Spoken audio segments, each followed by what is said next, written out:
Veamos algo más de Primavera P6. Primero, para trabajar utiliza un explorador como el Internet Explorer, ¿no? Ahí tenemos un print screen al lado derecho. Luego, la gestión de recursos y proyectos también se trabaja a través del explorador. Se puede trabajar gestión y análisis de portafolios, ¿no?, dentro de esta navegación. También se puede trabajar cuadro de indicadores personalizados respecto a los portafolios, sobre todo. Se puede trabajar la gestión de documentos, el flujo de trabajo y la administración de toda la suite de Primavera. Nuevamente, todas estas opciones dentro de un explorador. También tenemos el Primavera Professional, que está enfocado a los proyectos.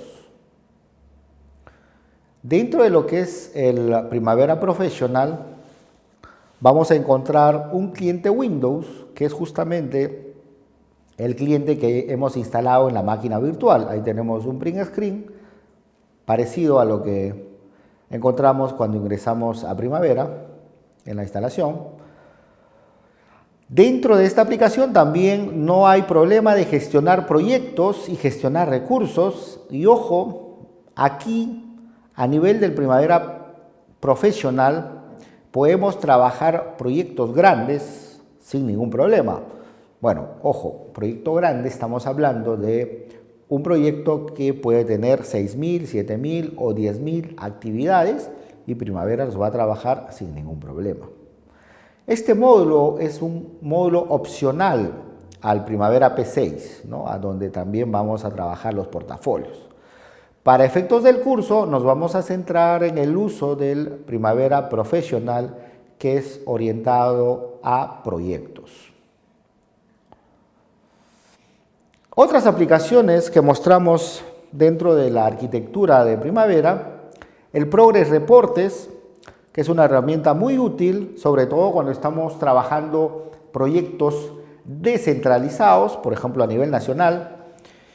Y a través de esta herramienta vamos a poder comunicarnos con los recursos, sobre todo para obtener los avances y las fechas reales en obra. También tenemos el P6 Analytics, que es una herramienta de Business Intelligence que nos va a ayudar para la toma de decisiones, para revisar indicadores y obtener reportes respecto a la situación del proyecto. También tenemos el P6 Integration API y The Web Services, que son herramientas habilitadas en Primavera para que se puedan integrar a otros sistemas a través de un desarrollo adicional, ¿no? Esto es más que nada para que Primavera pueda integrarse con otros sistemas, por ejemplo un ERP como SAP. Veamos el Enterprise Project Structure, que es la estructura que utiliza Primavera para registrar los proyectos, ¿no? Es una estructura tipo organigrama, ¿no?, una estructura jerárquica que nos va a permitir organizar los proyectos. De esta manera, nosotros podemos identificar los proyectos de acuerdo a sus características como la parte geográfica o la disciplina relacionada al proyecto, ¿no?, minero, de construcción, de tecnología, ¿correcto? Entonces, dependiendo de estas características, vamos a ubicar el proyecto dentro de esta estructura jerárquica, dentro de la EPS. También, utilizando esta herramienta de la EPS, nosotros vamos a poder gestionar proyectos de manera colaborativa, puesto que no hay ninguna restricción para que solamente un usuario pueda accesar al proyecto dentro de Primavera. De manera conjunta, varios miembros del proyecto podemos trabajar dentro del mismo proyecto actualizando información de primavera sin ningún problema. También, a partir de la estructura EPS, nosotros vamos a poder sacar reportes respecto a la asignación de los recursos, no solamente de un proyecto, sino de todos los proyectos que actualmente se están trabajando en la empresa. Y finalmente, a través de esta estructura, va a ser mucho más fácil controlar los accesos, ¿no? Mantener la seguridad de la información de los proyectos. Tenemos en la pantalla un ejemplo de una estructura EPS. Primeramente, en cualquier nodo se puede registrar proyectos.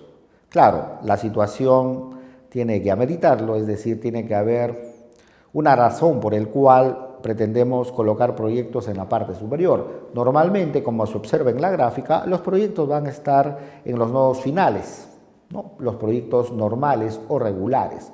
Pero si dentro de la compañía tenemos un proyecto muy crítico, de hecho, representa el 50% de la facturación de la compañía este año, pues ese proyecto sí merece estar a la par de los nodos superiores, ¿no? Porque es un proyecto muy crítico, muy importante para la compañía. Entonces, en una EPS, lo que vamos a encontrar, lo vimos en la gráfica en el ejemplo, la raíz, que representa prácticamente a la empresa. Luego los nodos, que representan los niveles dentro de la organización que tenemos en la estructura. No hay ningún límite respecto a los proyectos, pero bueno, tampoco pretendamos tener en un nodo 200 o 300 proyectos, ¿no? Porque sería inmanejable trabajar esa cantidad de proyectos en un nodo. No por la cuestión de primavera, sino para los responsables de los números y de la situación de estos proyectos. El proyecto, decíamos, es el más bajo nivel, ¿no? Visualmente dentro de la estructura jerárquica. Todos los proyectos tienen que pertenecer a un nodo, ¿no? No podemos tener un proyecto fuera de toda la estructura. Y la ubicación del proyecto dentro de la EPS pues va a ser la representación de su prioridad y de su importancia dentro de la compañía. La mayoría de los proyectos van a estar en el mismo nivel tal cual lo mostramos en el ejemplo. Utilizando la EPS como beneficios, vamos a poder trabajar enfocándonos hacia proyectos específicos o hacia nodos específicos. También vamos a poder enfocarnos directamente hacia un proyecto y poder trabajar proyectos múltiples, ¿no? Cuando estamos con proyectos múltiples, la idea es que el nodo represente al proyecto maestro, de tal manera que la situación del nodo represente la situación de todos los proyectos múltiples que están dentro del nodo. Obviamente estos proyectos dentro del nodo, para hablar de un proyecto maestro, estos proyectos del nodo tendrían que tener relaciones de dependencia. Por ejemplo, un megaproyecto que se ha trabajado con subproyectos. También en la EPS nosotros vamos a poder visualizar la asignación de los recursos a nivel de los proyectos o de todos los proyectos dentro de la compañía. Con la EPS nosotros podemos manejar la seguridad para que se pueda accesar o no a proyectos en particular, ¿no? Los permisos a través del administrador, quien va a ser el responsable de asignar o no los permisos de acceso a los proyectos. Con el usuario del curso, por ejemplo, nosotros solo vamos a poder acceder a 2 nodos dentro de la EPS de la empresa que es parte del curso: a los proyectos de construcción y a los proyectos de renovación. Dentro de la estructura EPS que se ha instalado en el curso, la mayor parte de los proyectos están dentro del nodo llamado Office Building Oeste.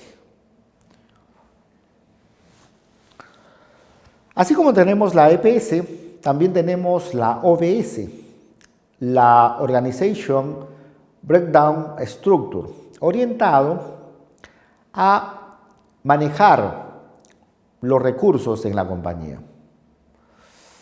Todos los usuarios dentro de la compañía, ojo, usuarios y recursos, las personas, los empleados, la idea es que cada empleado tenga usuario, ¿correcto? Entonces, cada uno de los usuarios, cada uno de los empleados de la compañía tienen que estar representados dentro de la OBS, de tal manera que a través de la OBS nosotros podamos ubicar recursos para designarlos a nuestros proyectos.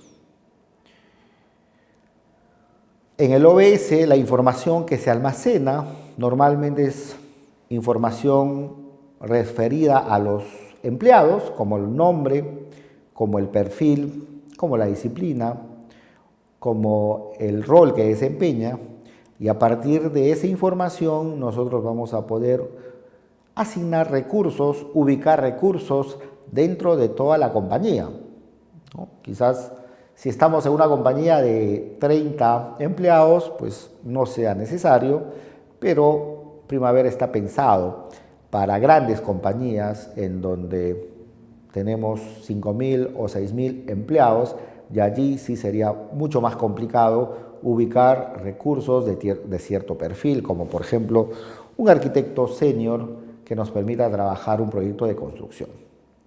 El OBS lo actualiza y lo maneja el administrador de Primavera. Dentro de lo que es Primavera también es importante saber las diferencias de si la información que estamos manejando es información de la empresa o información empresarial o es información del proyecto. Si es información de la empresa, normalmente va a estar disponible para todos los proyectos de la empresa, ¿correcto? Mientras que si es una información del proyecto, esa información va a estar solo disponible para el proyecto en particular. Cuando hablamos de información de la empresa, la idea es tener estándares y estructuras que sirvan para administrar los proyectos y los recursos. Quien maneja la información de la empresa, ojo, es el administrador. Nosotros, si tenemos perfil solamente de gerente de usuario o gerente de proyecto o miembros del equipo de los proyectos en Primavera, pues no vamos a tener acceso a modificar cualquier información a nivel de la empresa. Respecto a información del proyecto, quienes normalmente manejan esta información puede modificar es el director o el gerente del proyecto. También vamos a encontrar que dependiendo de la información, en algún caso, esta información se pueda manejar a nivel de la empresa y a nivel del proyecto. Como ejemplos de información de la empresa tenemos la EPS, la estructura EPS es una estructura de la empresa, la OBS de la misma manera, la lista de los recursos es información de la empresa, la lista de los roles que están definidos dentro de la empresa, también los resource codes o project codes, que son etiquetas que nos van a servir para identificar a los recursos, también es parte de la información de la empresa.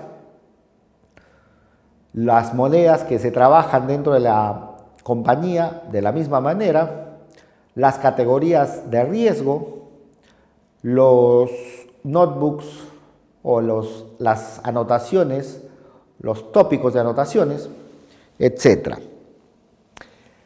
Luego tenemos, por otro lado, ejemplos de información del proyecto.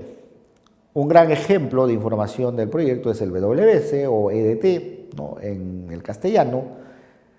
También la lista de actividades es información del proyecto.